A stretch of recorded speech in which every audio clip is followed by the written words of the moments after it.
همدارنګه په هرات ولایت کې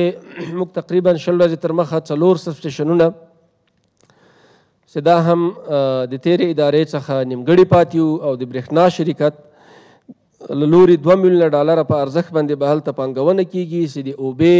چشت شریف، پښتون زرغون او کرخ ولسوالیو ته به برق ورکول کیږي او ټولې کورنۍ به له برق څخه مستفیدې کیږي چې په دغه سب سټیشنونو او برېښنا کوټونو باندې عملا کار روان ده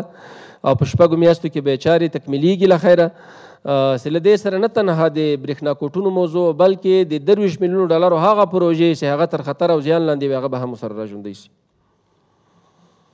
همدارنګه په قندهار کې، مشرقي قندهار کې یو لوی سب سټیشن یا برېښنا کوټ، په زابل کې دغه 2 سب سټیشنونو چې دي د دې له سره بیا قرارداد وسو، دا هم نیمه کاره سب سټیشنونه وو چې چارې نیمګړې پاتې وې او د افغانستان برېښنا شرکت له لوري څخه تقریبا د 2 میلیونو ډالرو په ارزښت باندې به هلته پانګونه کیږي. قرارداد تقریبا نږدې ده د اقتصادي کمیسیون محترم شورا له لوري نه تایید شوي دي او په نږدې راتلونکي کې به قرارداد سره وسي، عملا به چارې شروع سي چې دا پانګه به هم د افغانستان برېښنا شرکت لخوا څخه ورکول کیږي. داسې د شاجوی او مقور، قرهباغ سب سټیشنونه یا برېښنا کوټونه دي